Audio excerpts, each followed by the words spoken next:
Et le coup d'envoi est donné entre le Sporting Benfica évolue en rouge et le Mérin FC, l'équipe haute de cette Geneva Cup. Ces deux équipes qui jouent leur deuxième match de poule. Le Mérin FC qui a fait match nul face Grasshopper lors du premier match. Et de son côté, Benfica qui a perdu contre l'Atlético de Madrid sur le score de 1-0. Et le jeu qui peut reprendre avec attention l'appel de Fonseca sur le côté. Ouais, la défense mérinoise qui s'est bien refermée, mais Feliz a bien suivi. Feliz qui va pouvoir remettre justement pour Fonseca. Et encore une fois, intervention de la défense, mais il y avait de toute façon une position en dehors-jeu du latéral droit portugais. Et Benma Brusque qui écarte côté droit avec l'appel de Boucherine. Là, c'est bien fait. Boucherine qui peut pénétrer dans les 16 mètres. Il est mis à terre. Intervention et penalty. Penalty concédé par Alexandre Manuel Penetra sur cette faute sur Issam Boucherine. Et ça va donner un penalty pour le Mérin FC et possibilité peut-être pour les Genevois de déjà faire la course en tête. Alors donc Boucherine face à Dario Mendes Gaetano. Issam Boucherine qui va s'élancer avec la petite faute. Boucherine, superbe, extrêmement bien tiré. Ce penalty en dessous de la latte et 1-0 pour le Mérin FC dans ce début de match face au Sporting Benfica. Alors que non, on va devoir retirer le penalty. Alors ouais, on n'a pas compris là pourquoi le penalty va devoir être retiré. Peut-être parce qu'il y a des joueurs qui ont pénétré dans la surface trop rapidement. Et donc, nouvelle tentative pour Issam Boucherine qui avait extrêmement bien tiré le premier penalty. Deuxième tentative donc pour Boucherine. La même course d'élan, il tire du même côté cette fois-ci à rater. Et c'est au fond. Ouais, Issam Boucherine, il a un mental d'acier là pour venir planter deux pénaltys consécutifs face au Benfica. Et donc ouverture du score pour le Mérin FC par l'intermédiaire de son numéro 12 Issam Boucherine qui est venu provoquer ce pénalty et qui l'a lui-même transformé. Et l'équipe haute de ce tournoi qui passe devant en ce début de match. Penetra, il a Fonseca sur la droite, voilà, c'est pour son latéral. Et attention parce que là, Jourdan, il a quitté son poste d'ailier. Et puis justement, ça permet à Pereira de toucher avec le centre de Fonseca. Ballon qui a été contré, on réclame une main qu'on n'obtiendra pas. Par contre, on va obtenir un coup de pied de coin. Et on est reparti avec Costa encore, le centre de Costa, la sortie de Besson avec la tête de Pereira, ça passe juste au-dessus, on réclame encore une fois un corner, cette fois-ci on n'obtiendra rien. Il était seul contre deux défenseurs, mais il y avait peut-être possibilité de faire quelque chose pour lui. Neves de Jesus qui oriente, superbe. Ce ballon pour Pereira, le contrôle de Pereira qui a réussi à éliminer Mieville. Et finalement, Jourdan qui a pu toucher ce ballon. Et les Genevois qui vont tenter de se relancer avec le très bon jaillissement là, de Neves de Jesus. Feliz à présent. Cordero pour Neves de Jesus. Neves de Jesus, la frappe croisée. Ouais, bonne intervention de Besson, applaudi par la tribune du Stade des Arbères.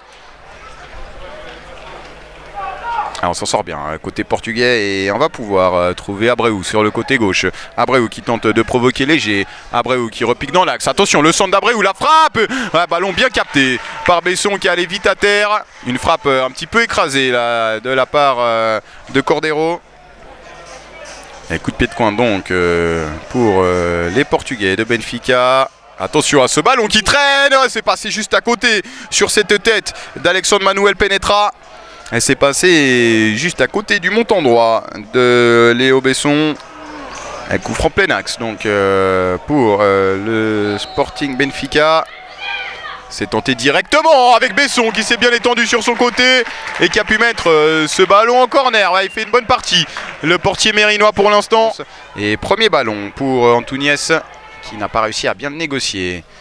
Fonseca qui envoie ce ballon devant. Attention avec, oh superbe, la déviation d'Alexandre Manuel Penetra qui est venu mettre son pied là sur ce centre et qui concède un corner. Corner joué en deux temps. Avec Benfica qui met un gros pressing en cette seconde période. Attention, le ballon qui passe absolument tout le monde. Oh, le sauvetage, encore un sauvetage sublime sur la ligne. Un ballon qui a été touché en dernier lieu par un Portugais. Le sauvetage signé Lucas Léger. Malgré la grosse pression mise lors de cette seconde période par les Portugais. Oh, ça c'est bien fait avec le superbe appel d'Antunes. Antunes aux prises avec Vitoria. Antunes qui s'est bien battu finalement. Ben Mabruch qui peut toucher. Antunes à nouveau. Antunes encore. La frappe d'Antunes. Et c'est 2-0. 2-0 pour le Mera FC. Le stade des Herbers qui a explosé sur ce but d'Antunes. Thiago Filipe n'a rien pu faire. Et donc but inscrit par le numéro 11 Bruno Antunes Rodriguez qui vient d'entrer en jeu. Et le break est fait pour le Mera FC. Et tout est parti d'une touche avec un superbe appel d'Antunes. Et après il s'est très bien battu. Il a été bien aidé par Ben Mabruch. Et donc le Mera FC qui crée la sensation avec ce deuxième but. Le break est fait pour le club hôte. Et toujours 2 buts de retard pour les Portugais du Benfica face au Mera FC. Attention encore à ce ballon pour Abreu. Abreu qui est bien repris par Anthony Bost. Abreu qui a finalement réussi à trouver un coéquipier. Attention, ce ballon qui traîne dans les 16 mètres. Et encore une fois, la défense mérinoise qui est bien sortie au superbe. Là, attention, la frappe. Et encore une fois, Besson qui peut aller sur son côté gauche. Sur cette frappe de Bernardo Neves de Jesus. Ouais, là, Besson, il est en train d'écœurer les Portugais. Et Costa avec un centre rentrant de Costa. Attention, deuxième poteau. Ouais, cette fois, ça termine au fond. Ça termine au fond, la tête d'Alexandre Manuel Penetra Correia qui peut remettre Benfica dans le sens de la marche. Et cette fois, ouais, la sortie de Léo Besson, elle est un petit peu manquée là. Il a peut-être mal lu la trajectoire du ballon pour tenter de venir arracher ce point du match nul. Ballon envoyé dans les 16 mètres, ballon dégagé par la défense, ça va revenir avec Neves de Jesus. Le centre de Neves de Jesus, deuxième poteau, attention à ses têtes. Oh, superbe, superbe intervention d'Anthony Bost là qui a posé un tacle absolument sublime. Et le match qui est donc terminé, qui voit le Mera FC s'imposer face au Sporting Benfica sur le score de 2-1. Mera qui aura joué avec les tripes.